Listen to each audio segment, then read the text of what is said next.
Amis de la presse, nous sommes là pour vous parler sur notre mission d'enquête. C'est un journaliste d'investigation. À mon côté, je M. Fofana Epenge, qui est en même temps journaliste et aussi porte-parole de l'honorable Eliezer Ntambwe. Nous étions avec lui. Moi, j'étais parti comme journaliste enquêteur sur le terrain. Nous avons fait Kinshasa, Kananga, Chimbulu, Kananga, Kinshasa dans 4 jours. Nous avons découvert, c'était à propos du projet Chute Katende, barrage hydroélectrique de la Chute Katende. C'est un projet, pour la petite histoire, c'est un projet qui a été initié par le feu président Mobutu en 1978. Depuis qu'il a initié les projets, rien n'a marché. Arrivé en 2012, l'ancien président de la République, Joseph Kabila, va poser la première pierre et commander de matériel à partir de pays étrangers. Et 140 wagons étaient arrivés à Lubumbashi et délaissés, abandonnés dans la gare de la SNCC à Lubumbashi. Il fallait attendre l'arrivée de Félix Tshisekedi au pouvoir en 2020. Déjà, février 2021, Félix Tshisekedi met en place une mission d'enquête pour vérifier si le matériel, tous, parce que les informations circulaient selon lesquelles tous les matériels étaient brûlés. Tous les 144 wagons qui étaient plutôt dans la gare de Lubumbashi. Arrivé sur terrain, il y a une mission qui a été créée entre la GSSK, qui est un groupe qui s'occupe de projets à la présidence, et aussi l'entreprise qui est chargée d'exécuter les travaux, c'est Angélique International. Alors, il y a une mission qui a été créée à la présidence constituée de 2 conseillers du président de la République, et l'honorable Eliezer Ntambwe a été parmi cette mission, parmi les membres de la délégation, et il est parti également à Lubumbashi. Il a fait 3 fois Lubumbashi, 3 fois Kananga. C'était sur une mission déléguée par la présidence. Arrivé à Lubumbashi, on a découvert que tous les 144 wagons étaient en bon état, sauf quelques caisses qui ont été abîmées avec la pluie et consorts. Donc tous les matériels étaient intacts, pendant que les informations circulaient que tous les matériels étaient déjà brûlés. Arrivés, ils ont fait rapport. Ils sont partis à Kananga pour aller jusqu'à Chimbulu, voir les matériels aussi qui étaient déjà dans les sites du barrage hydroélectrique de Katende. On a découvert qu'il y avait 2 engins, mais qui ont été pillés sous les feuilletons Kamouinan Sapou. Nous sommes là en 2016-2017, mais tous les engins sont là. Même le matériel de base pour débuter ces projets, mais qui n'a jamais débuté depuis 2012, où Kabila a posé la première pierre, jusqu'en 2021. Alors, il fallait attendre aussi les rapports. La mission était rentrée à Kinshasa et rentrée encore à Lubumbashi pour renégocier avec les DG de la SNCC. Ils ont négocié et puis diminuer les coûts pour que les matériels commencent à quitter, les 140 wagons quittent Lubumbashi vers Chimbulu, qui est une gare. C'est à partir de Chimbulu qu'on va partir à Bunkonde, qui est un secteur, et à partir de Bunkonde à 14 km de la chute Katende. Donc Bunkonde est la chute Katende qui est dans les secteurs de Lubondai. Nous sommes là au Kasaï central. Et la mission a négocié avec les DG de la SNCC qui a diminué les coûts. Et le premier convoi ou la première rame de 12 wagons était arrivé. Parce qu'il faut diviser 140 wagons par 10 fois, ce qui donne 14. Il faut qu'on fasse 14 rotations pour que tous les 144 wagons, soit 90% de matériel de la chute Katende sont déjà présents à Lubumbashi. La première rame de 12 wagons est arrivée à Chimbulu. C'est là qu'on était allé pour réceptionner ces matériels et l'acheminer vers les sites du barrage hydroélectrique de Katende. Le constat, alors la délégation, pour bien dire, était toujours composé du conseiller principal en charge de matière économique du président de la République, Marcelin Bilomba, et de l'envoyé spécial du chef de l'État, M. Rémi Kankou, et de l'honorable Eliezer Tambwe. Comme le mandat national, il a été associé pour plutôt dans cette délégation. Arrivés sur terrain, ils ont réceptionné les 12 wagons, parce que les totales plutôt de tous il faut au moins 3900 wagons qui doivent arriver sur place. Alors déjà, on a réceptionné 12 wagons qui sont arrivés, on a acheminé les matériels, ils ont acheminé les matériels bien sûr, il ne faut pas dire non, parce que nous étions là pour enquêter. Nous avons vu tous les matériels intacts, aucun matériel n'a été touché comme l'avait circulé, même les notables du Kasaï sont impliqués dans ce qu'ils ont divulgué comme rumeur, qu'il n'y avait plus de matériel. Tout ça c'est pour bloquer la vision qu'avait Félix Tshisekedi de redonner les courants au peuple kassaïen. Il faut dire que le projet Chute Katende, une fois fini, va éclairer le Kasaï central et le Kasaï oriental, donc voir Mweneditu et une partie de Mbujimaï avec 64 mégawatts. Les travaux ont débuté. La même entreprise, Angélique, qui avait signé avec le gouvernement au moment où Joseph Kabila était président, continue les travaux. Ils ont débuté les travaux. Nous avons vu comment ils ont débuté les travaux de Chute Katende pour une durée de 2 ans. Donc, ils ont confirmé qu'avant 2 ans, ils vont remettre l'ouvrage, c'est-à-dire à partir de la transmission à partir de des travaux jusqu'à la transmission du courant électrique dans toutes les deux provinces du Kasaï, comme je viens de citer, Kasaï central et Kasaï oriental, d'où une partie de Mweneditu et une partie de Mbujimaï. Donc nous venons ici pour rendre compte, faire un petit compte rendu, ou bien une mise au point. C'est sur base des rumeurs que les gens ont véhiculées à propos de ces barrages hydroélectriques. Donc comme vous êtes de la presse, nous avons tenu, comme nous avons été sur terrain, de vous le dire. Et dans 2 ans, il faut un montant de 300 millions de dollars que le gouvernement doit chercher un partenaire qui est déjà là. C'est IIB, qui est une entreprise américaine qui a accepté de débloquer ces montants, mais avec des échéances bien sûr, pour que les travaux débutent. Donc, il faut c'est qu'il faut vous confirmer que les travaux ont débuté. Ça, il faut le dire. Les travaux de barrage de Chute Katende ont débuté, nous avons vu, et nous attendons alors que, en moins de 2 ans, que les travaux finissent. Alors, il faut signaler que selon l'entreprise qui exécute les travaux, Angélique Cosmétique, quand ils ont signé avec le gouvernement, les temps de Joseph Kabila, ils ont arrêté un montant que l'État avait débloqué. Mais arrivé en 2021, cette entreprise parle de 28 millions de dollars qui ont été la dette que l'État congolais a envers cette société. Donc, alors les 20 millions ont été bouffés par ceux qui ont été au pouvoir avant Félix Tshisekedi.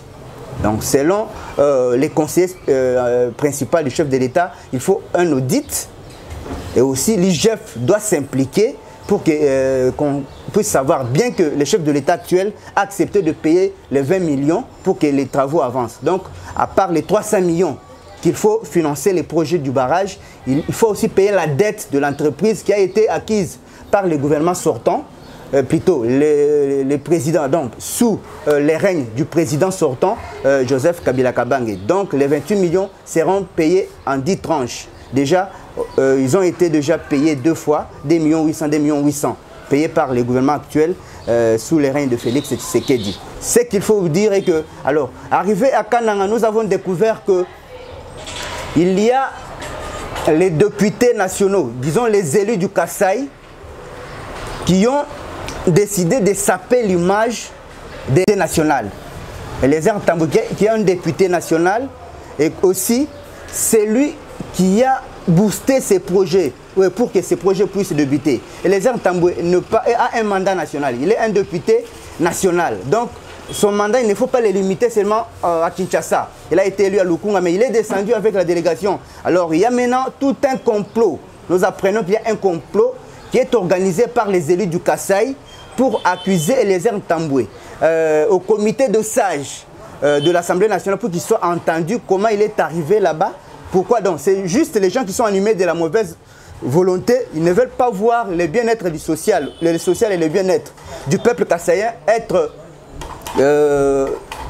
disons, qu'ils ne veulent pas voir les Kasaï centrales voir ceci. Et je vais laisser la place à Fofana Epenge, qui est d'ailleurs porte-parole des lézards Tamboué. Mais c'est qu'il faut signaler que cette bande d'élus du Kasaï a déjà mis en place un comité, ou bien ils ont déjà financé même le média, qui doivent attaquer les airs Tamboué dans le média.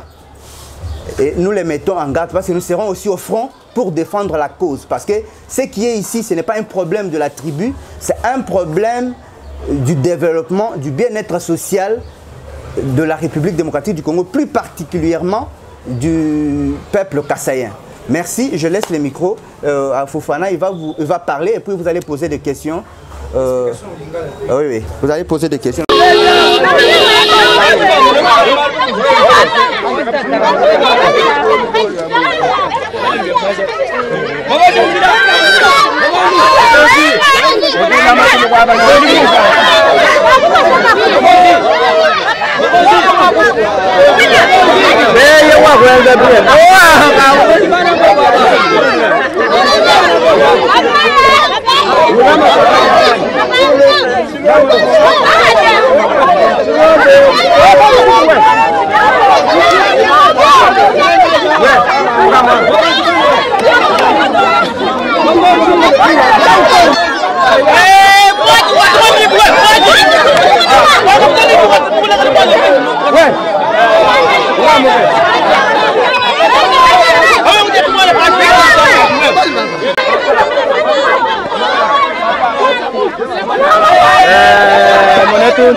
When the water crosses the piers, it will not erode the concrete, that's why it will be fixed. You come, I'll explain you.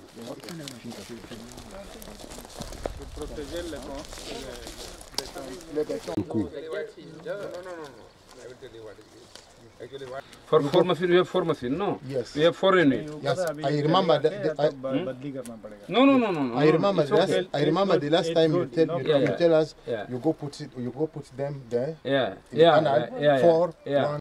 In the 1 unit there is 2 ways. Okay. So what will happen?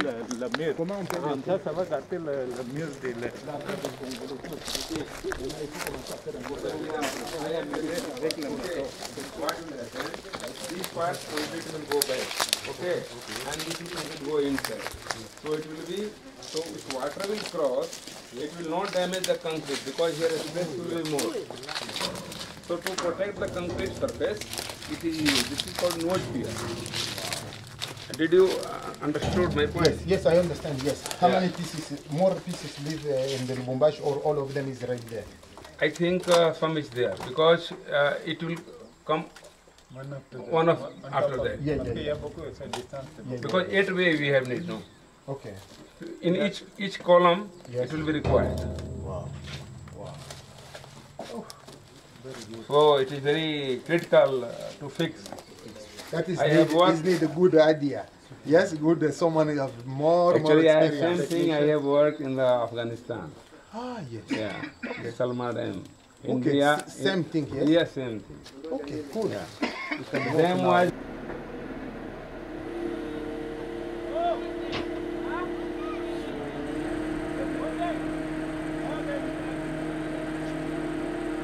Non, Rebé Sebino parce qu'ils ont libre sauter. Et Pengue Fofana, ce n'est pas dit que Eliezer Tambaromi député, dès le nous a pembé naï. Tant nous avons mon Margot, nous avons mon sali équipe au Union Sonaïbi. Margot n'a cité parce que Eliezer comme un journaliste, n'a évité ceux qui va foutre ndaku, tomutuka, tolokolini, au Margot, je me rappelle, à télévision mata politicien mon quoi mouné, moi si le rôle là na Fatima, bateau bazalaki ba monaki. Eliezer a pas valeur rébellé.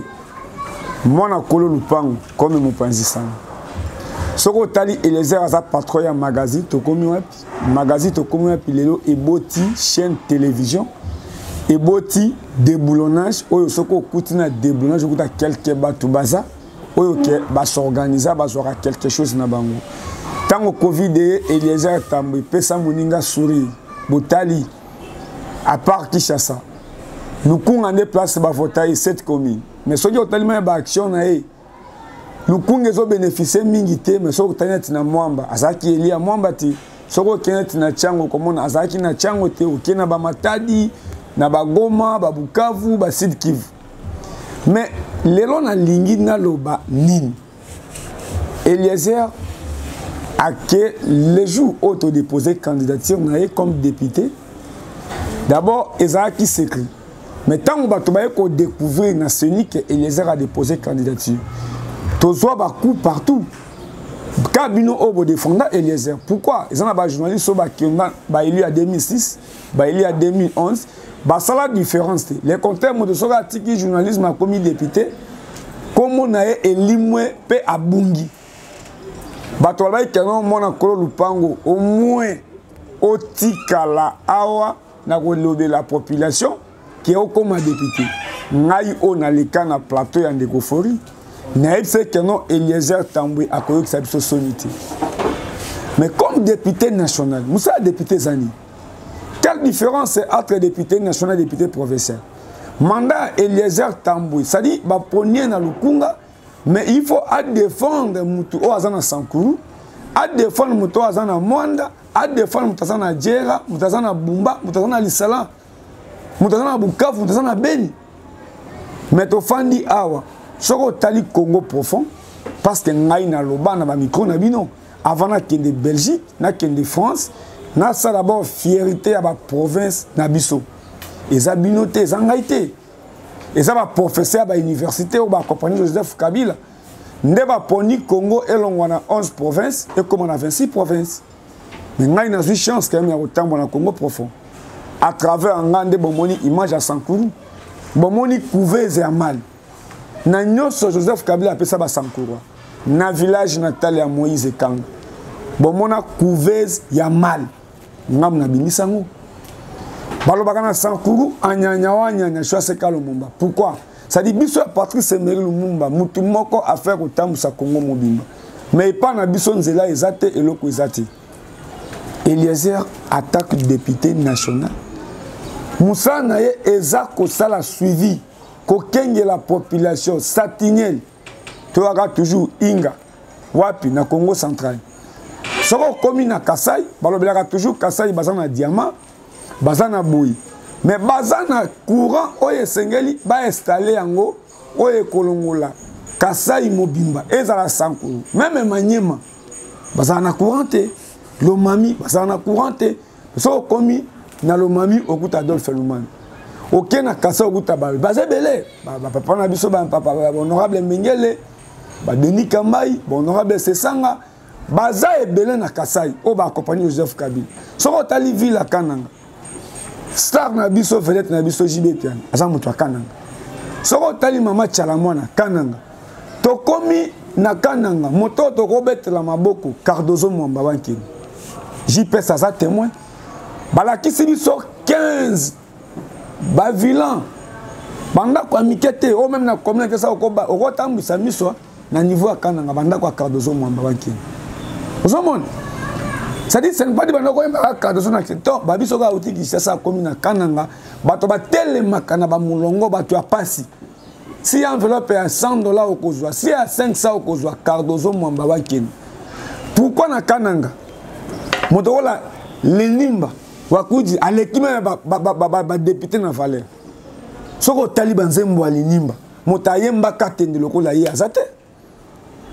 motoyen ngai na komi na kananga place ba sala première boucle na biso constitution na biso o ba benga kombo aloabu o même belge o a colonisé mboka o a senga ke kananga eza la capitale lelo soko tali IGF le roi na papa na biso alengeti ça dit a vu place à parlement parce que le parlement il faut à contrôler le gouvernement congolais mais comme il y a lelo fandi IGF mais Moussala l'Assemblée nationale les années Eliezer Ngambo amemi ake na mbushima ta wabi ke na mbushima inzala eloko ezate akei okuti moto to benga avajo na Kinshasa handicapé en mbushima ya Kasai aibi bekite soki azana beki ça dit là musu yende ngoza boza na Kinshasa ndoko sombe ndeko na obeki otindelie ça dit ministère des affaires sociales na ba province ezalaka te ngai na kena na sankungu to pesi handicapé beki aibi kotambwa na ngoti mais okonguta handicapé azana ba libaya ba tchena lipekabo asotambwa na ngo bien mais beki oyo ko favoriser atambola akotambwa na ngoti Eliezer akei attaque moi na kolompango pour différence na ba député mususu yango wana okoza député na assemblée nationale mais zonga na base bino mo bomona na union sacrée to muya maona binono to mela ba gaz na bino pour assemblée oh et ça la boke na assemblée à président Mabunda mais Eliezer comme député national akena Kasai soki okena OVD okuta ça un problème ya ba mituka pourquoi bazui ba chinois basa ba na OVD parce que basa na ba mituka na bango OVD ataka bana kolpango bazui marché mais basa na ba jeté bazui manger à ba chinois ba mine ba to sala parité na bango mais au komi na katende oui Joseph Kabila Zamabi mais Kabila kena katende deux fois à lancer ba travaux d'abord à kena visite après à lancer ba travaux mais ba élu ya Kasai Moussa na bango ezani 2006 aux a élu 2011 aux a élu 2018 aux a élu mais il y a des fois à sentinelle il y a population télévision et radio té beaucoup mon image soko komi na Kasai na biso na kananga so tali na politique au fongola munoko pe boyebi bango soko ke na niveau ya lomani nana yeba do faire lomani té soko ke Sankourou nana yeba do faire nani Lambert Mendete nana yebi Moïse Kangate coordonnateur ya 5 chantiers mais au Sankourou tera sezati Eliezer aboyaki na yeka kolobaka ka boyi non mata que député national a sali effort nyonso Eliezer aza ministre te nous tout satana ki akoza ministre aza ministre te parce que aza fui même jour ya victoire ya union sacrée bomona Eliezer a matali kolo ya ban alongoli veste sa sepeli c'est ça victoire na biso victoire o eza ya binoti tant mino bozo kota na lupango ya 10e mairie ba quand même nene ezali combien ba DSLR ezalaki kaka yango non omona caméra Sony wa TV5 T France 24 T eza victoire na bino surtout bana basi eza victoire ya internet Eliezer a sali tout ti accueilli na des conseillers et chef de l'État mais au comment député à Kasai a respecté Félix Antoine Tshisekedi Tshilombo chef de l'État mais représentant chef de l'État besoin respecter est-ce que Rémi Kankou ka sentiment boy amati avion a que convité chit kateni pe bazo ndima kaza représentant ya chef de l'État faut ça monde maintenant et là que Kamusinga baké premier tour va visiter chit kateni balongwe balobi keno babiloko nyonso oyo gouvernement congolais ebimisa mbongo ndenge bozana ba organe na bino ya presse bo futaka ba impôt mais mbongo ande ba sobela ngo matériel nani comme premier ministre matata mponyo mapo selo bango na za mutu na komaki na bango te babi mbongo oyo ebimaki pona projet ba soma matériel 100 millions de dollars bino boza 4e pouvoir boko ndima 100 millions de dollars et kendeka boyo nde ozwi mungo tchena mai Eliezer comme député national et Sengeli a enquêté à Tala liso likolo a liso mais bah élu à Kasai oyo Kasai a besoin de développement baza na besoin nzela, baza na besoin hôpital, baza baba, o baba na chilu ba kamama, muto alobaka te. Ba voter afin na Kisasa, vacances na na poto, mais les a longwe Kisasa akei na ota d'abord shit katen. Image bokozwango. Après ba ken na Lubumbashi. Bobi mota komi déjà SNCC azana, lui a eu des pèses, honorable Mouton. Ayambi bango, biloko ezana carte ya concession, il y a l'état bien sécurisé. Pour côté faut pas tout na yo. Même dans il faut autorisation, on a document ou ebimisi ke bokende pour ba côté sabino. Mais balobi ke no biloko wana eziki. Yo mutoza élu ya Ngandajika, élu ya Chikapa, élu ya Kabinda, élu ya Mbujimai, élu ya Mweneditu. Oko salani. Élu ya Luisa.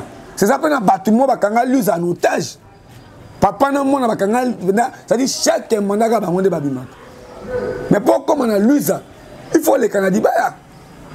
Vous allez les athées. Radio ya pas dans le village belé, même un réseau à téléphone les athées. Parce que on a dit ça va 30 km pas que nous sur un téléphone. Vous tu vas normal. Yo za élu na ba mandat tu es ba so fotaka. Nani no ça la paix. Maintenant ba komi dans Lubumbashi, ba kuti biloko na kati ya ba conteneur. C'est normal. Mais dans biloko mususu o bazui caisse, c'est-à-dire bazui mabaya ba protéger en de 2012 jusqu'à 2021. Mboule zobeta, moi zobeta. C'est-à-dire libaya ne baby, mais libende et bébité. Mais Ngambo Eliezer a memi ya komema ba conseiller chef de l'État. A memi bangote pour y comme député y pas qui atal. Mais eloko nezangi ba élu ya Kasai. Bango passa même musala. Boyebi depuis Matata Pone comme premier ministre. Combien il y a des ministres autozui, il y a de l'énergie. Vous avez pensé ça dans la capitale. Il faut qu'on respecte bino. Et là, konini oyo bino depuis doza awa jouni ni boyoka keno ba élu ya Kasai. Ba faire ko bengi sa ministre de l'énergie. Pour na dire que c'est un shit katendi. Vous aurez toujours zongo inga 1, inga 2 projet inga na oyo ya bandundu babenga ngo nini sito ya bandundu bazo sala o kapobo non kakobola mais na Kasai ça dit bazo sala tout ko opposer chef de l'État population à Kasai bainaye parce que to sali même constat tango bazui ba compagnie ya aviation CA Congo Airways ba solo lina bango. L'État diminue les bango, les taxes, bango, ce n'est pas normal. Pendant Olonga, comme Ituri, allez, $450 dans Congo Airways. Vous trouvez ça normal? Olonga, comme un Ituri. C'est-à-dire, mon toisin a Ituri, mais les lots des compagnies va s'opposer à la décision du gouvernement congolais. CA Congo Airways, bazo kitana Kasai te. Kananga, Mbujimai. Ça dit Congo Airways bazo kitana Kananga. Les moussa kitina 13h. Azui ba passager. A Kena Bino Lubumbashi. Pour voler à 20h 21h boya Kinshasa. Vous trouvez ça normal? Pour Anini, ils ont province et chef de l'État. Lelo ba élu ya Kasai. Ngai na mouya mayo na Kinshasa. Pour voter Eliezer Tambo. Villageois, papa, maman, bayana Kinshasa Koututi. Famille elle yebani à travers Eliezer Tambo.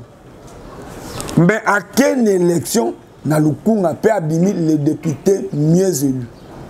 Na élection anani ya connaît nanga na machine à voter. Les a que na élection na ilongia pe perdete, ilongia IDPST, ilongia Moïse Katumbi te, ilongia Martin Fayulu te. Akenda ye moko na population na yi. Na yebisi bango ke lolenge baza ba député national nde Eliezer aza na base électorale. Yango na poni ko loba lelo a parce que za place que o basalela Eliezer campagne. O lelo na ça Lukunga, o to benga Lukunga debu. Lukunga za na 7 communes. Barumbu, Kinshasa, Lingwala, Gombe, Kitambo, Ngaliema, Mungafula. Je pense que bazo fandaka a parce que institution c'est a. Basala ba aventure bazo mekate.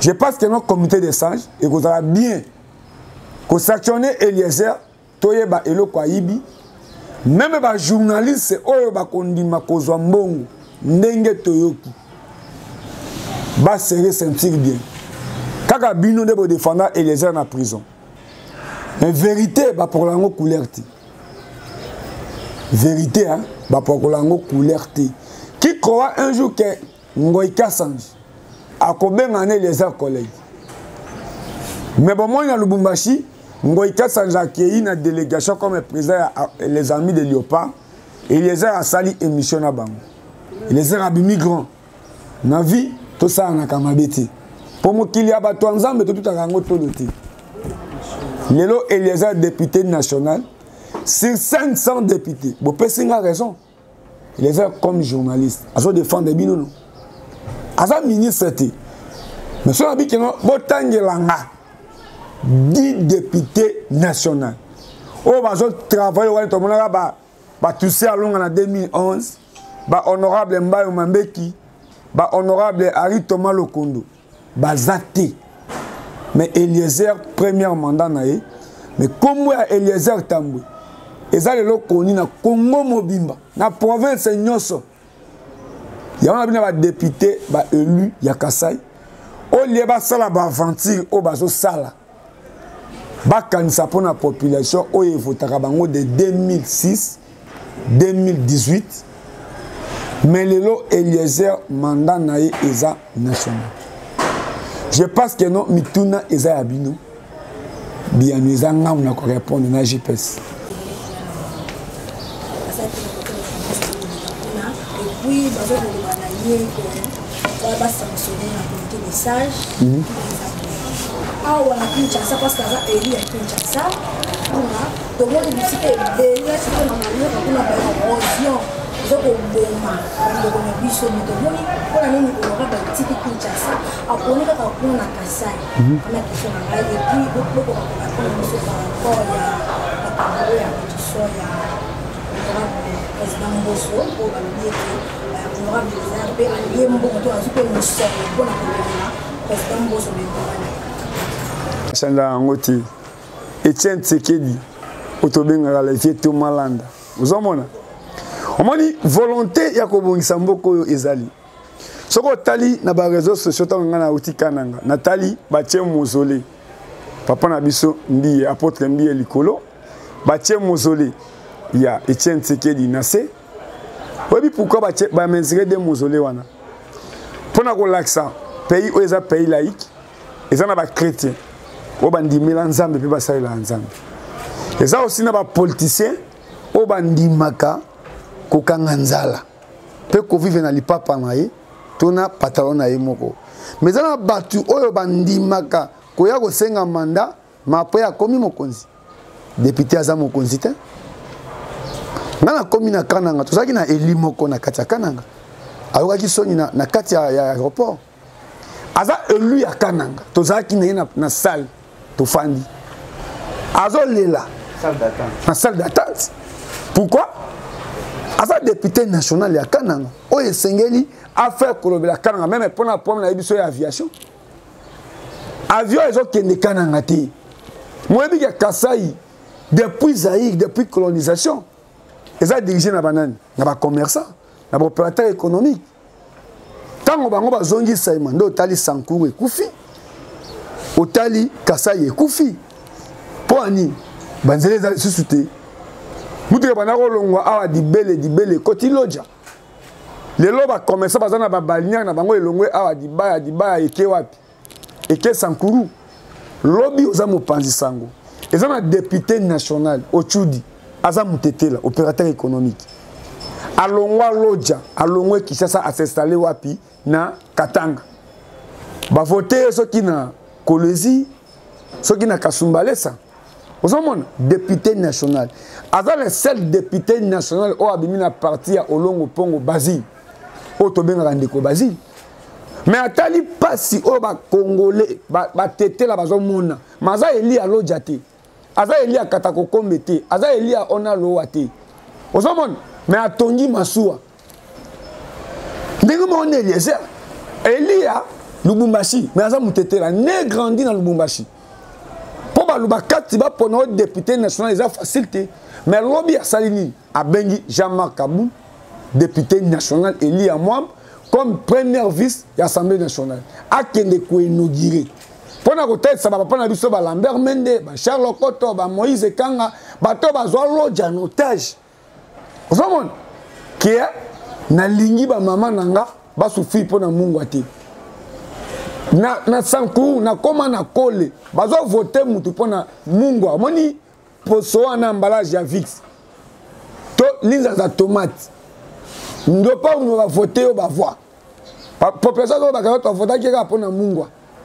Mais Eli, Yakasumbale, ça tourne à Likasi, à Salim Massoua, lobby au même na chaîne nationale, bah Tiango.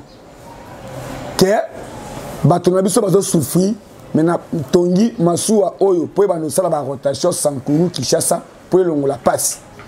C'est la même chose avec Indeko Eliezer. Oh, à sa collègue, comme journaliste, a voté. Si on a na Covid, à le premier. Il y a un collègue député qui est Jean-Marie Loukou. Là, si on a une excellence, c'est modéro. Oh, il y a une excellence dans le niveau du tourisme. Tout ça, dynamiquement, les députés nationaux, Elia Tchango, Elia Matadi, tout ça, qui a suivi. Ils ont qui initiative, Eliezer Tambo, idée. Tout quitter la base de moutons. Et après, bon, les latte. Et c'est le président, le mois quitte, n'a pas de la nation, pour la base de moutons, et ton amateur, ils ont inachevé. Ils ont salité. Ils ont un nom, mais ils ont des moutons. Il y a un moment, vice-président de l'Assemblée nationale, il a tout dans Zambie, à Zongi, lui qui cherche à gouverner. Et les autres sont députés nationaux. Si on a tellement d'érosion, combien de fois tu as vu des notables, Ezala Munga Foul, Ezala, il y a à côté de Maman Koko Kuna, Ezala Ngalema, na OVD, tu as combien de fois? Si on a dit conseiller à chef de l'État, on a combattu David Moukeb. Tu as quitté d'un côté, il y a le stade Davita. Et là, je vais Davita, je vais kende, combien de les athées. Parce que l'érosion, on a éclaté Nzela.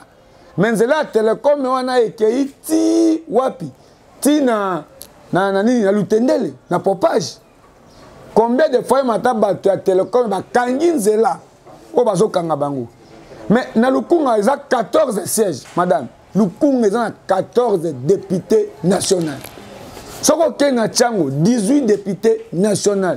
Na Mwamba, Tofuna, c'est 13 ou 14. Mais Eliezer, Yemoko comme député national. Mambo Yerojo, tout le monde a dit ça. Tout ça, c'est tout ça. Parce que Moussa Nae, Yangoana. Bakanga même Batou.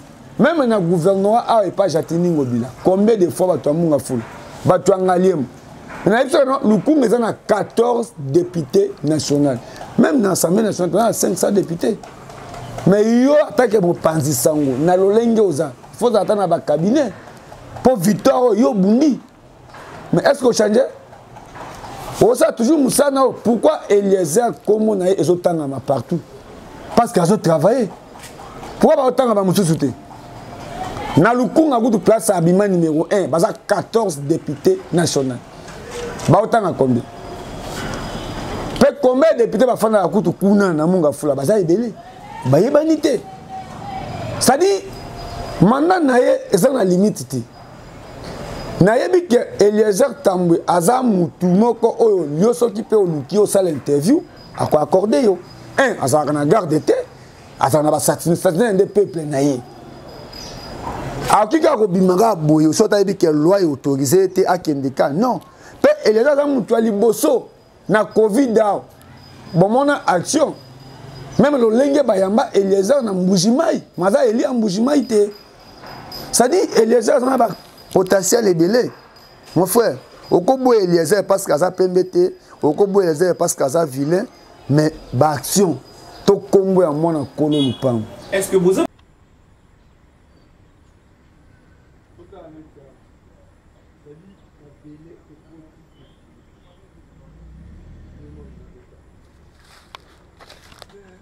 Ekoufa biloko tout ça là. Il y en a qui font le bilan, il y en a filmé. C'est dit bon à l'état.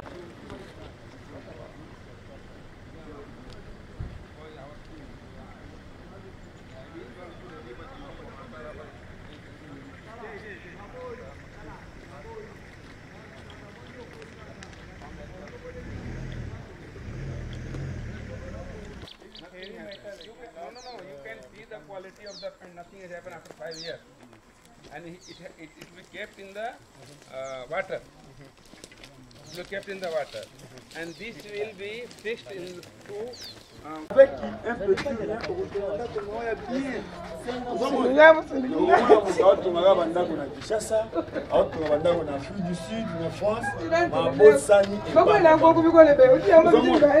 pour avoir quelque chose à changer,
D'abord, na mi côté cité.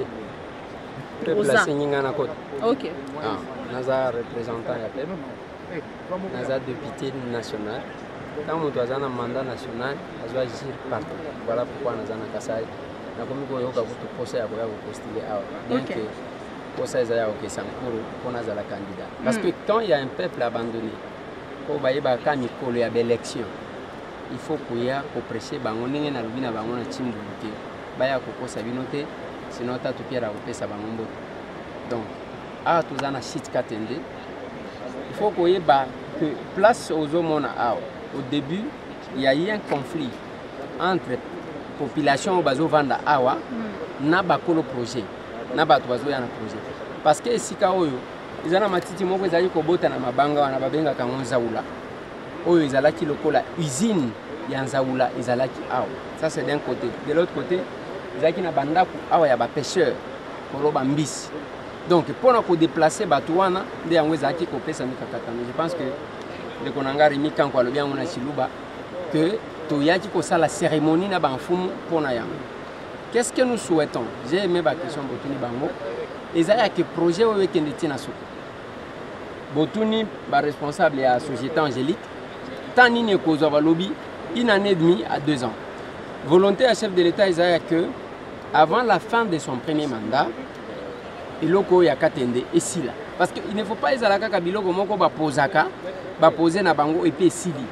Naïbsa Kibino que pose la première pierre bomoni bisika to Witiwan. Joseph Kabila salaka ango na ngonga na 2012 na ngonga oyo Tshisekedi azalaka pour revendiquer impérium. Donc pour nous calmer. Mais quel que soit matériel nyonso ndenge yaki ndenge bozo monango mais misale telemaka nango basundola na bango Donc c'est un discours politique. C'est comme ça. Barrage Kosunga Kasai central, Kosunga Kasai, Kosunga Kasai oriental, ainsi de suite. Ça va aider quand même le développement. Yango moni, toujours tambola, bino moko boyebi na ba condition d'abord, toujours vivre na bino. To lali na banda ko ya mutu moko soki akoti pona akende kosola. Kosala nzongo. Bino nyonso na banda ko bozoyoka. Place au lali ozoka de benza mutu azo. Donc c'est créé zate et c'est dans ces conditions là. Salle de bango boyebi munene nango, maya cantine paille, ce n'est pas esengo ya koya. Et puis je dois encore répéter devant ma caméra là que depuis to bani makambo, ngai na moni frais d'émission te yake. Ba pesi so mbongo moko boya frais d'émission, to ye a to ngana na moni te. Alors motivation eza nini? Motivation eza le pouvoir de l'amour à la place de l'amour du pouvoir. Okay. Donc, on doit servir tant le peuple d'abord. Le peuple d'abord au vanda na yo. Makamango ya kosala yango. Pas qu'au vanda na ba maison climatisée, na ba ambiance no lobby, ngai naza soki nani ya chef de l'État. Je suis dans cette équipe parce que bozomo na bilonya tozana bango. Tozana ba Rémi Kankou, ba Marcelin Bilombo. Donc les radicaux au moins. Oyo Hermoko batretaka ndengwana ndeto zali kotambola. Donc jusque là, je dois vous dire que en dehors ya biso, l'unique c'est l'honorable Jérôme que vous voyez. Le député provincial au bozomona tozana ye. O mususu akoya na sima ndenge bato bazokosa bato azamu to lokuta et puis il faut kobima na politique il y a récupération. Ce n'est pas bon. Notre souhait que Moussala o ici là comme ça population se retrouve. Honorable, vous avez parlé en tant qu'élu du peuple. Et là, nous avons assuré les électeurs parce que vous avez députés provinciaux, locaux, national. Tant que vous avez représenté le peuple mobile, la population mobile. Vous avez rassuré Bango Nina, tant que vous avez rassuré Bango. Nous avons rassuré Bango que nous avons pour la chute 4 ndesi la wana, pour que Sankuru et se développer, bas aéroport Malamu et l'Omami va se développer, va désenclaver.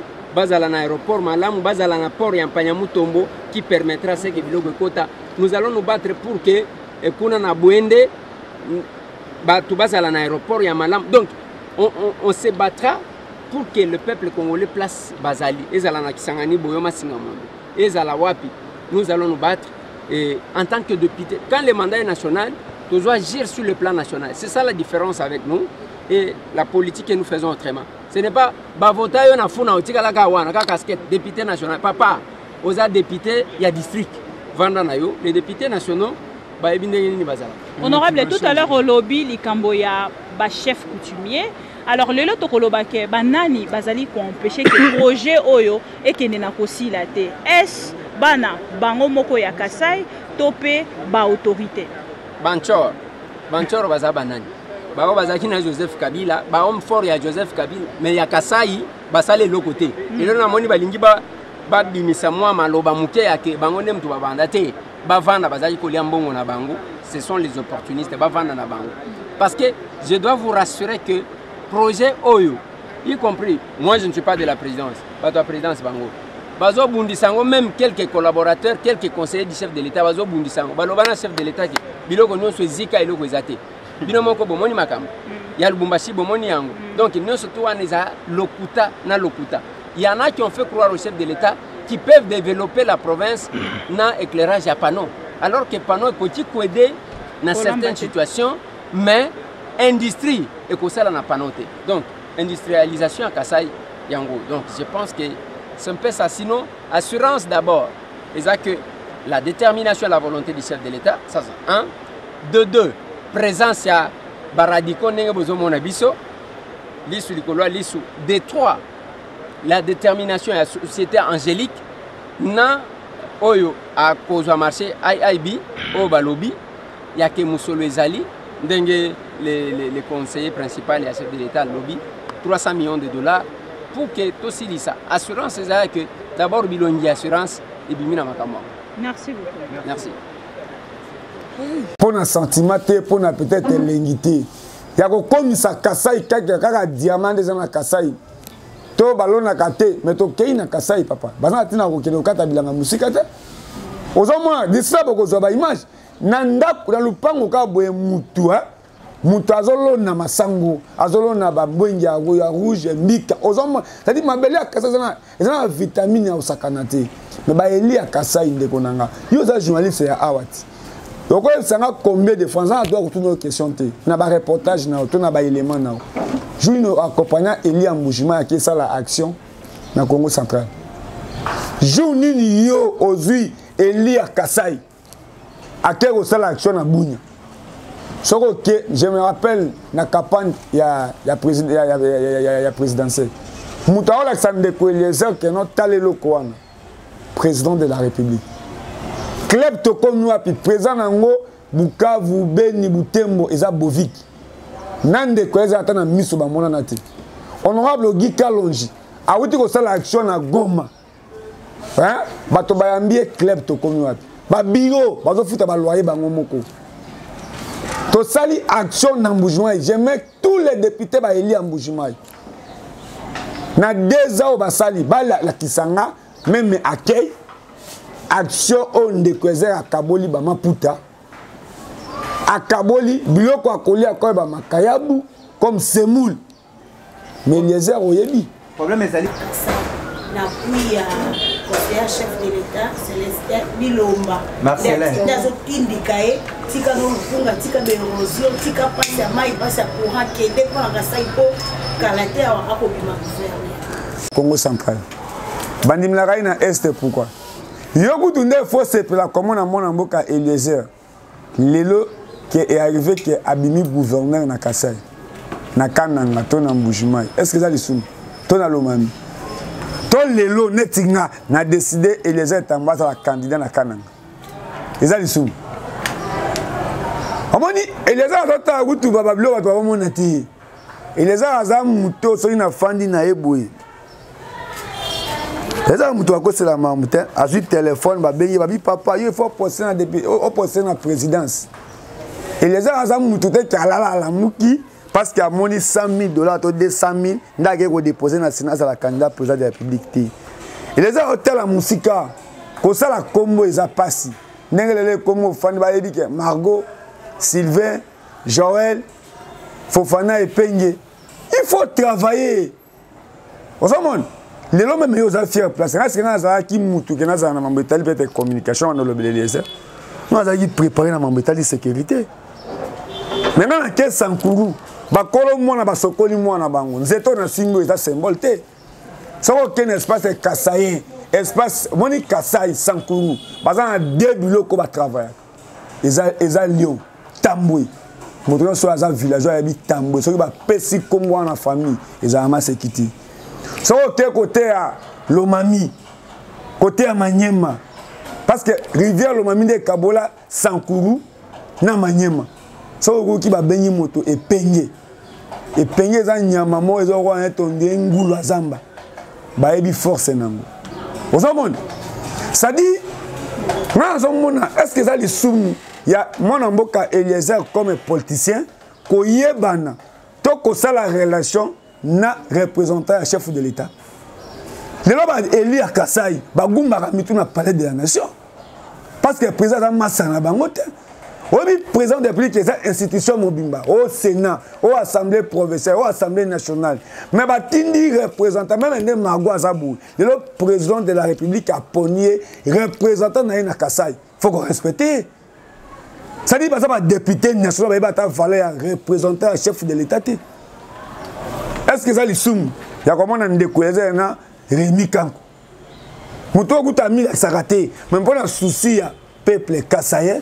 Remika kwa telemi pe akozonga simate ya bapandisa ngo bakendaki misala tomonaki bokendaki na jet bolobaka biso pete jet wana mpe kaka yende moto afutaki to ezalaki libe mbongo ya présidence de la République les deux il faut bolobaka makambo mpo bato bacomprendre botange mpo mpe bandeko baya libanda mboka bakocomprendre te bokoloba ngo na baterme moko bokobanga na ye te bokobanga bulu wangenga otokanya makasi il faut kotangaka bakombo ya baeli oyo baza ya Kasai ya Mbujimayi ya Kananga Tant qu'on il y a Kassai Central. Des lycées Sangana, Oyo Mosuso, des collections. Claudel Lubai. Eli à Kananga. Kananga, bango ba changer ka lokola mai. Oui. Soki ba moni ko facilité ba dusoli ba koti. Rito yeba. Deko les ara kendaki lokola mopanzi sango. To lokola député. Pourtant on va même qui ba journaliste et ba investigation de ko kendaki. Akendaki lokola mopanzi sango. Pourtant mona ki ba simba ki pe lisango. Na motuna songi po depuis bobande koloba bolobi etende ko Eliezer azali député national. Oui. Dans la limite était pour la province seigneur, ainsi province seigneur. Mais dans mon écologie peut ça une introduction en français. Dans le poto à lobby était de Eliezer yemo ko eu charge à journaliste. Mais na songi moké Assemblée nationale ba na 500 députés. Comment kobenga de Eliezer comme commissionnaire il y a ba projet. De Roger Pes a bien été de Eliezer 40 km.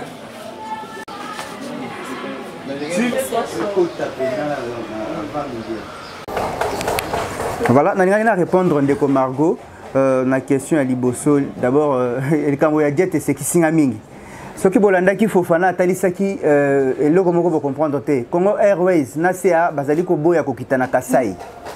Compagnie wana to voyager na bango to sombi billet et la compagnie moko ya sika ya un Congolais SJL aéronautique et là un Congolais ce qui est sûr et na muke ya ba jet j'en moko ya ba moite jet oh Félix Awaja na ngona ba Moïse wana mais siko ezande muke il y a 36 personnes mais koloba keza bazo benga ngo jet parce que za mike mais to asombi billet tant on que non mais ba journaliste Eliezer yemo kwa azana tolo bazana kola na média mais là bas sous branche azana tokomi wapi azana journal de boulonnage donc amemi journaliste ya déboulonnage na cameraman na déboulonnage journaliste ya tokomi wapi na cameraman na tokomi wapi ngana ke na cadre ya Prime Info média en ligne nande comment wa kenda ki na YouTube c'est-à-dire ba toi ke na ba kwa ba maison na ebongo. Alors koloba ke non afuteli bango mutuka nini avion wana nazali ko ebisa bino eza compagnie ya sika ya mwana mboka otori ko sala confiance ya maintenir prix ya $118 par billet ya Kananga. Par contre fly na CA plutôt Congo Airways bango bazo kita su Kananga te bango baboyi koto ça va prix gouvernement pesi ya dimaki $118 par moto nde les herbes bafuti billet il y a quelques batunais bino wana ya maison de presse na ye les tokitaki ko accompagner bango donc koloba que non ezali as jet non c'est vrai pour exemple il y a 36 personnes parce que Congo le président Congo tout ça na ba jet na njila donc je peux répondre aux questions ezali kota la oui to ko na suka mutu na pizza wana zaiki wana mboka ipenge na GPS bomba kina tina matani Kasai ezali motivation pasi